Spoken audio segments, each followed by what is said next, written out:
Bonjour tout le monde. On va voir ensemble l'anticoagulation classique en hémodialyse.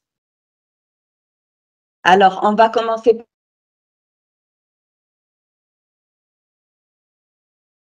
par cette vignette clinique hypertendue, maladie rénale chronique stade 5 depuis un mois et chez qui on a démarré la dialyse il y a une semaine, donc il est à sa troisième séance d'hémodialyse. Le bilan pré-hémodialyse, bon, classique, l'hémoglobine, le bilan phosphocalcique, les sérologies virales. Il a un péricarde sec, il a une fibro normale, il a une fave radiale gauche haute fonctionnelle. Il est sous insuline, inhibiteur calcique, statine, aspirine, purinone, calpéros et fer. Alors, notre patient, au cours de sa troisième séance d'hémodialyse, il a pris du poids, donc 3 kg, prise de poids interdialytique. On a prescrit une séance, vous avez vu la prescription, c'est 4 heures, lié à sa fistule, avec une UF de 3 kg, conductivité à 140, un bain calcique à 1,50, un débit sang à 300 ml par minute, débit dialysa à 500 ml par minute, et on vous demande quelle anticoagulation vous allez prescrire. Alors, pour répondre à cette question, il y a une notion très importante qu'il faut toujours avoir en tête. C'est que l'équilibre hémostatique en hémodialyse, il y a une coexistence paradoxale d'un risque hémorragique et d'un risque thrombotique. Le risque hémorragique, il est quand même un peu plus accentué que le risque thrombotique. Alors, pourquoi nos patients ont un risque hémorragique important? D'ailleurs, on a un contexte, un terrain particulier, des comorbidités. C'est des patients qui peuvent être coronariens, sous anticoagulants oraux, sous antiagrégants plaquettaires. Mais ce n'est pas uniquement ça. Il y a d'autres facteurs qui font que c'est des patients à haut risque hémorragique. L'anémie, on a remarqué que plus le taux d'hématocrite était bas, plus le temps de saignement était allongé. La fameuse thrombopathie urémique. Alors, on parle au cours de l'insuffisance rénale chronique d'une anomalie de fonctionnalité des plaquettes, c'est une thrombopathie principalement urémique, mais aussi d'un problème de nombre, une thrombopénie. Alors, pourquoi ils ont une thrombopathie urémique avec un risque d'hypoagrégabilité plaquettaire? En fait, on a remarqué quand on met des plaquettes de sujet normal avec un sérum d'un patient qui a une insuffisance rénale chronique, il y a une hypoagrégabilité. Ça ne fonctionne pas vraiment. Alors que le contraire, si on met des plaquettes d'un sujet insuffisant rénal chronique avec un sérum d'un sujet normal, les plaquettes fonctionnent. En fait, ceci est dû à ces fameuses toxines urémiques. Donc, la guanidine, la créatinine, ces toxines urémiques font que les plaquettes ne vont pas fonctionner convenablement et on parle de thrombopathie urémique. Ce n'est pas uniquement un problème de fonctionnalité, mais c'est un problème de nombre. Il y a des thrombopénies, c'est un peu moins fréquent. Ça peut être central par diminution de la production médulaire. Donc, vous savez, il y a un phénomène d'hyperpara, il y a une infiltration de la moelle et donc les mégacariocytes vont diminuer de nombre. Et puis, il y a la thrombopénie induite par l'héparine et il y a les sujets qui sont infectés par le virus de l'hépatite C. Ils ont une thrombopénie par destruction et séquestration. Les anomalies vasculaires aussi font que ces patients ont un risque hémorragique. Principalement, c'est le facteur de Van Willebrand qui va rentrer dans l'hémostase primaire et secondaire et qui va, il va diminuer de nombre, donc il va diminuer l'agrégabilité plaquettaire. Ils ont également un risque thrombotique multifonctionnel. Alors, pourquoi? Parce qu'il y a une activation de la coagulation. Il y a un phénomène inflammatoire qui fait que la coagulation, elle est accentuée. Il y a les thrombines qui sont exagérées en sécrétion. Il y a aussi une diminution des facteurs plasmatiques, donc inhibiteurs de la coagulation. Si on va doser, par exemple, la protéine C ou la protéine S chez un patient insuffisant rénal chronique, on va trouver que c'est diminué. Et il y a une augmentation aussi de la prévalence des anticorps antiphospholipides, sans pour autant qu'il y ait une manifestation donc immunologique sous-jacente. Quelles sont ces manifestations cliniques hémorragiques? Ils vont saigner, ils vont faire des ecchymoses, ils vont saigner au point de ponction de leur fistule, ils vont faire des hémorragies digestives et c'est des hémorragies digestives urémiques qui sont très graves. Sur le plan thrombopathique, ils vont thromboser principalement leur accès vasculaire, mais ils vont thromboser surtout le circuit et c'est ce qui nous intéresse aujourd'hui. Alors, notre patient, on lui a prescrit 15 mg d'héparine non fractionnée, 25 unités kilo en bolus au branchement, et puis on a donné une dose d'entretien de 10 mg AH2. Au bout de 2h30, qu'est-ce qui s'est passé? Il y a une chute du débit sanguin, une élévation des pressions veineuses, une instabilité de la pression transmembranaire. Il y a eu quelques caillots au niveau du piège à bulles. Donc, on n'a pas restitué le sang chez notre patient. C'est une coagulation du circuit. On a arrêté la séance. Alors, ce patient a coagulé son circuit d'hémodialyse au bout de 2h30. La question, pourquoi? Alors, il faut savoir que la coagulation du circuit d'hémodialyse, c'est la première cause d'arrêt prématuré d'une séance. Ça augmente le coût, certes, ça augmente la charge en soins, mais ce qui nous intéresse surtout, c'est que ça diminue l'efficacité de la séance. Il y aura des spoliations sanguines, on va augmenter les besoins transfusionnels, on va refaire des séances chez nos patients et l'épuration ne sera pas efficace pour nos patients. Pourquoi ces patients vont coaguler le circuit?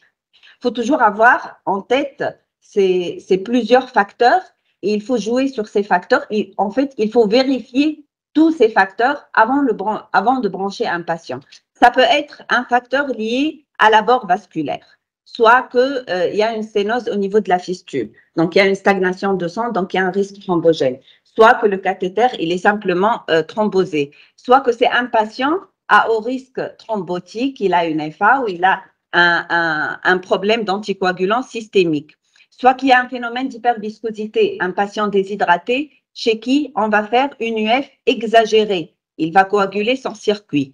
Soit aussi le fait d'avoir un contact sans matériel en lui-même va entraîner une cascade de coagulation. Le contact sans air au niveau du piège à bulles, c'est un facteur favorisant donc thrombogène pour le circuit. Il y a aussi la durée de la séance quand elle est prolongée, une UF élevée comme je vous ai dit, et puis quand le débit sanguin il est faible, il n'est pas adapté à la fistule ou il n'est pas adapté au cathéter ou simplement une héparinisation insuffisante. On n'a pas donné la dose suffisante pour hépariner notre circuit.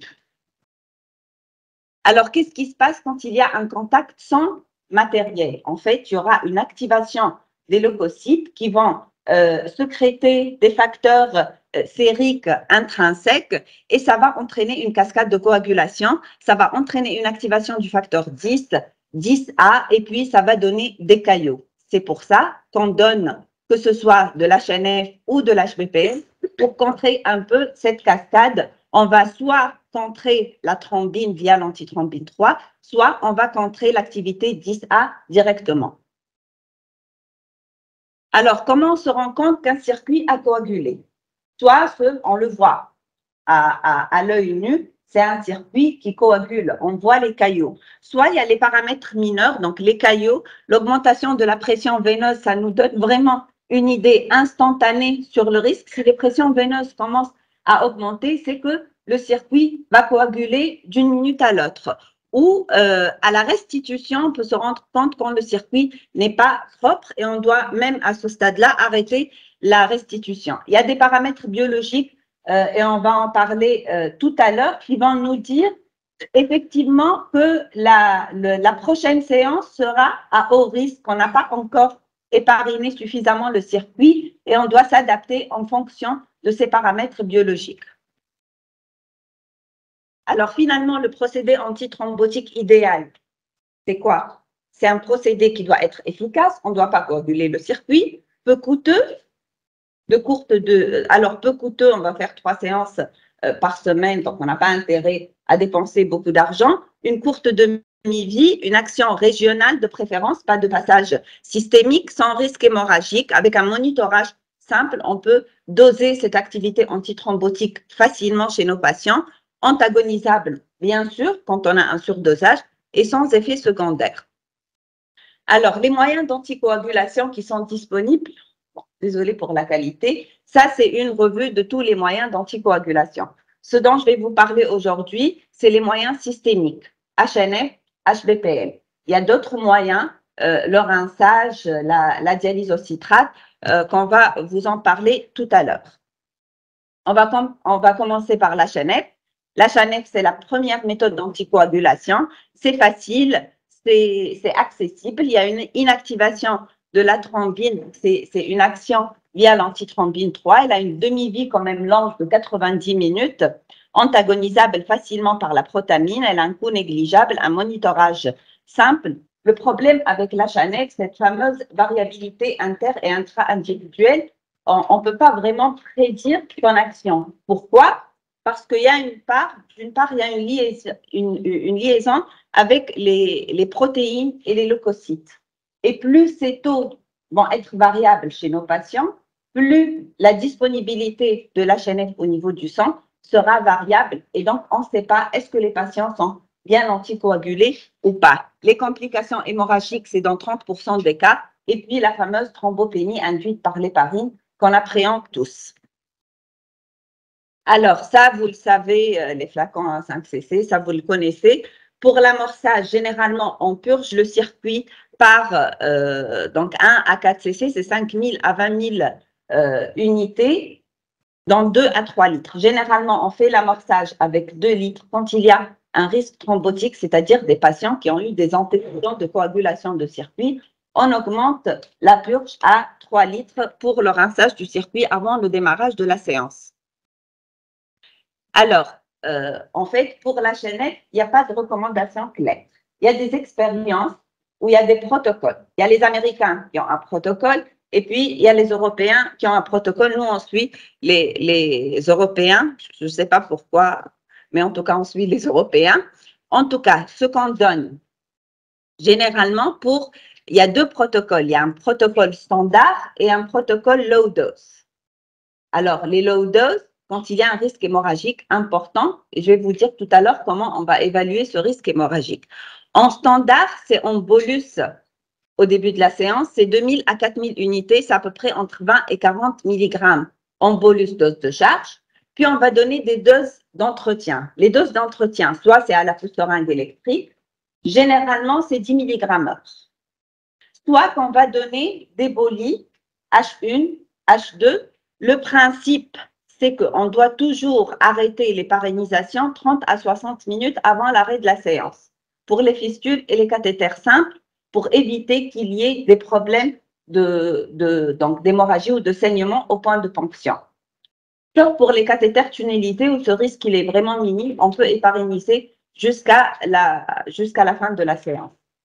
Le principe aussi, c'est qu'on va adapter cette dose toujours par une augmentation de la dose d'entretien ou une diminution de la dose d'entretien de 5 mg. Un problème de coagulation de circuit, la prochaine séance, on va augmenter les doses d'entretien, soit on va rajouter une dose d'entretien, soit on va augmenter la dose d'entretien qu'on a déjà donnée de 5 mg. Elle est généralement la dose d'entretien entre 5 et 20 mg/h. Le principe aussi, c'est qu'on peut surveiller cette activité antithrombotique de l'héparine par le TCA qu'on va prélever au niveau du circuit à la fin de la séance. D'accord? Les complications, vous les connaissez. L'hyperlipémie, l'hyperkaliémie, l'allergie, l'ostéoporose. Bon, l'ostéoporose, c'est vraiment de la théorie. Il y a une activité, on dit qu'avec l'héparine, il y a une activité ostéoporose importante avec une diminution de l'activité ostéoblastique, mais ça reste des études in vitro, c'est pas vraiment très cité. Le risque hémorragique quand on associe des médicaments antiagrégants et INS, et puis la thrombopénie induite par l'héparine qu'on appréhende et qui va limiter notre utilisation de cette héparine.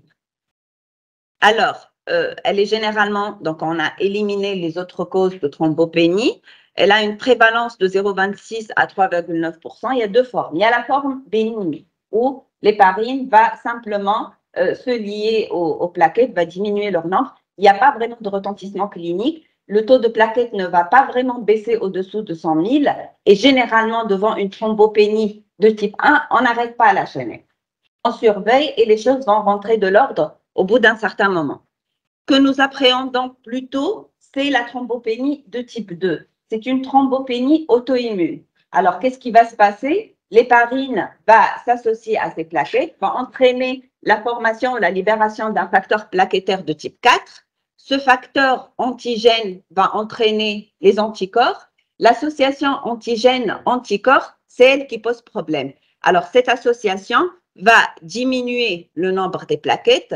Cette association, ce complexe antigène-anticorps va s'associer même aux cellules endothéliales et va former de façon paradoxale la formation de thrombus. Donc, c'est une complication grave. Pourquoi grave? Parce qu'elle va donner des complications hémorragiques ou thromboemboliques et qui, généralement, qui va imposer l'arrêt de toutes les formes d'héparine. Alors, HNF ou HBPM. Elle est généralement tardive, contrairement à la type 1 qui est plutôt précoce au bout des 4 premiers jours. Comment on va se rendre compte? On ne peut pas faire donc le dosage des anticorps anti-PF4, c'est un peu compliqué. Comment on va se rendre compte? Il y a un scoring, le Forti scoring, c'est un score de probabilité. Alors, quand le timing, ça coïncide, c'est un peu tardif. Quand elle est profonde, inférieure à 100 000, quand il y a des complications, c'est une probabilité importante d'une thrombopénie induite par l'héparine de type 2. Et ça va imposer carrément l'arrêt de toute héparinisation. Une héparinisation et du circuit, et parfois on met les verrous au niveau des cathéters. Donc, même ça, c'est contre-indiqué parce qu'il y a un passage systémique et ça va entraîner toujours et va maintenir plutôt la cascade. Donc, on est obligé de mettre en place soit donc, la dialyse sans héparine, soit au citrate, soit via les rinçages. Alors, il y a des médicaments de relais qui donnent moins de relargage d'anticorps anti-PF4. À ma connaissance, ça n'existe pas en Tunisie, l'orgaran et le refludan. Il y a des dialyses qu'on peut faire avec ces molécules quand c'est des patients qui ont fait une thrombopénie induite par l'héparine de type 2. Alors, l'HPPM, ça a été introduit de façon plus récente. Elle a une demi-vie plus longue, donc on est moins à l'aise. Pour la manipulation, l'HPPM, elle est plus facile parce qu'on donne une seule dose au début de la séance et puis on n'a pas besoin de dose d'entretien. C'est facile. Le problème avec l'HPPM, c'est qu'on ne peut pas faire pour l'hémodialyse aiguë, ce qui vous intéresse. Alors, l'hémodialyse aiguë, c'est HNF, il y a un risque hémorragique important, donc on va pas utiliser l'HPPM, malgré que ça a montré son efficacité en matière d'action antithrombotique. Le problème, c'est que les possibilités d'antagonisation sont plus faibles. Il y a moins d'effet de protanure sur l'HPPM que sur l'HNF. Le problème aussi avec l'HPPM, c'est que, vous le savez, c'est éliminé par les reins. Alors, on doit toujours adapter les doses. Il n'y a pas d'études pharmacologiques qui nous donnent la dose parfaite ou la dose idéale. Et donc, on est obligé d'adapter en fonction de l'évolution du patient.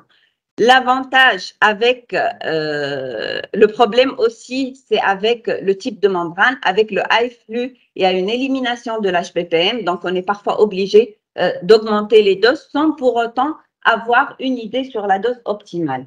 Ce qu'on peut faire pour l'HPPM, c'est l'activité anti-10A. On l'a fait à 90 minutes après l'arrêt de la séance, ou on peut la faire de façon régulière tous les mois. Par exemple, nous, à Monji Slim, on n'a pas l'activité anti-10A. Je sais que ça se fait à Charles-Nicolle, ça se fait à la Rapta, dans des laboratoires vraiment spécialisés. Pour les recommandations, ce n'est pas recommandé de faire une hémodialyse chronique sous HBPM, de faire l'anti-10A de façon systématique. On peut le faire quand on n'a pas vraiment trouvé la dose idéale de cette molécule. Pour la thrombopénie induite par l'héparine, il y a de réactions croisées avec l'HNF, donc on l'appréhende toujours et il faut la suspecter quand on a une thrombopénie chez des patients qu'on dialyse avec des HBPM. Alors, ça, c'est le protocole. On peut utiliser l'Enoxa, la Tanza, la daltéparine. C'est des doses qu'on donne, des doses de charge en début de séance et on ne va pas donner de doses supplémentaires. Pour l'Enoxa, c'est entre 0,5 et 0,67 mg kg. Pour la Tanza, 2500 à 3500 unités. Et pour la Fragmine, c'est 5000 unités. On préfère l'Inoé. Pourquoi? Parce que c'est éliminé par les reins, comme toutes les HPPM, mais il y a une petite élimination par le système réticulo-endothélial. Et donc, on a moins de risques de saignement et on a moins on est moins obligés d'adapter les doses pour l'INOEP. Alors, il faut toujours penser à donner 25% de la dose quand les dialyses sont supérieures à 4 heures. Et bien sûr, pour la titration, on va toujours baisser de 25% de la dose en fonction, on va augmenter ou on va diminuer en fonction de l'évolution des choses. Si le patient fait une coagulation du circuit, la prochaine séance, on doit augmenter la dose de charge de 25%. Alors, ça, c'est une étude qui est un peu comparée parce que les gens se sont dit, voilà, ça, c'est moins cher. Mais l'autre, l'HPPM, c'est plus facile à manier, une seule dose et on en finit, on n'est pas obligé de donner des doses de charge. Donc, quelle molécule finalement utiliser, laquelle qui donnera plus d'avantages par rapport à l'autre? Alors, toutes les études ont montré que côté risque hémorragique, c'est comparable. HNF ou HBPM, c'est la même chose. Il y a moins d'effets sur les lipides, d'hyperlipémie avec, donc l'effet plutôt, il est plus marqué avec l'HNF que l'HBPM. Pour les autres complications, bon, il n'y a pas de résultat interprétable et donc on a besoin de plus d'études pour trancher en fait. Alors pour les recommandations, je vous ai mis des recommandations anciennes. Pourquoi? Parce qu'en 2002, ils ont dit voilà, ils ont un peu tranché dans le sens HBPM. Voilà, quand il y a la possibilité de choisir l'une, les deux molécules sont disponibles, les deux ont le même risque hémorragique, sauf que HBPM, c'est plus facile à utiliser, moins de risque d'hyperlipémie. Quand il n'y a pas de risque hémorragique important, on préfère HBPM. Les nouvelles recommandations sont plus, disons, ils donnent plus de liberté aux praticiens. Ils disent, voilà, à chaque fois qu'il n'y a pas de risque hémorragique important, HNF ou HBPM, faites comme vous voulez. L'essentiel, le point sur lequel ils insistent, c'est que quand il y a un risque hémorragique important, c'est ni HBPM ni HNF, il faut passer à la dialyse sans anticoagulation. Finalement, c'est ce qui est toujours contemporain maintenant, c'est des prescriptions à la carte. On ne fait pas des prescriptions standards à tous les patients, l'arbédicol kiff-kiff. Non, ce n'est pas le cas, que ce soit en matière de débit, que ce soit en conductivité, que ce soit en UF, que ce soit en durée. Il y a des recommandations, certes, mais on a un patient devant nous et on va s'adapter. C'est des patients qu'on voit 3 fois par semaine, on finit par les apprendre et on finit par les connaître.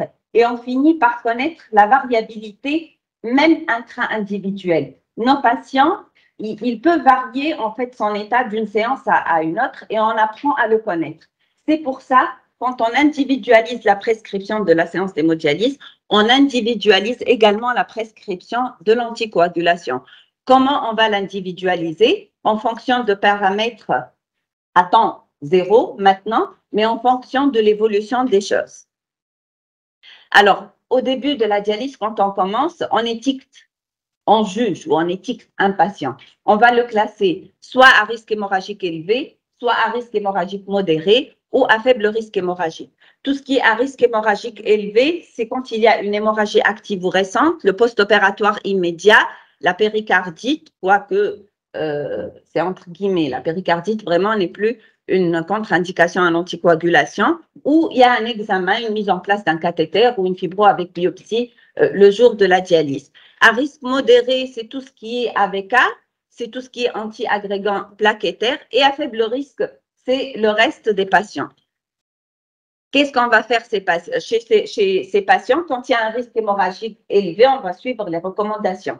Ce n'est pas d'anticoagulation, c'est le loco-régional, c'est le citrate ou les rinçages itératifs. À risque modéré, on va utiliser HNF ou HBPM. HNF, on va suivre les protocoles low dose et HBPM, on va toujours diminuer de 25 à 50% les doses des recommandations. Pour les risques faibles, c'est HNF ou HBPM, c'est comme vous voulez, le protocole standard, sauf que bon, on préfère HBPM, mais vraiment selon les possibilités du centre et le personnel donc soignant, l'habilité du personnel soignant. Alors, si on revient un peu à notre patient chez qui on a donné une dose de charge de 25 unités kilo, c'est 15 mg au branchement, on lui a donné AH2 10 mg. Donc, c'est 1000 unités en dose d'entretien, mais lui, il a fait une coagulation du circuit.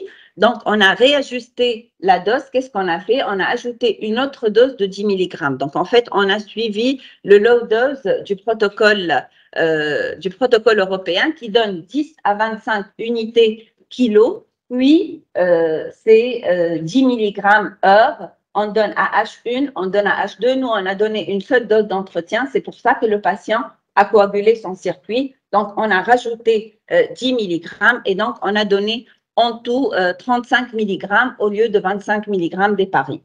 Les séances ultérieures se sont bien passées, il n'y avait pas d'incident. Là, je vous ai mis, bon, c'est pas clair, c'est notre protocole du service. On suit pour les premières séances le protocole low dose. On utilise pratiquement, bon, on classe les patients bien sûr à risque hémorragique, on ne fait pas d'héparine. Et quand c'est à risque modéré, sous anti-agrégant, on va utiliser le low dose et on va titrer notre patient. Soit on va faire les TCA itératifs à 90 minutes à la fin de la séance, soit plutôt on va suivre les patients. Si avec le low dose, le patient, les séances se passent très bien, l'anticoagulation, elle est efficace, on a eu une efficacité de notre anticoagulation, le circuit n'a pas coagulé et on n'a pas eu besoin d'augmenter les doses, on a réussi, tout le monde est content. Mais si avec le low dose, donc les séances se sont mal passées, on a eu une coagulation du circuit, on est obligé d'augmenter, de passer, soit on va augmenter de 10 mg, une dose d'entretien, soit on va passer carrément au protocole standard. Et voilà, j'ai fini. Je vous remercie.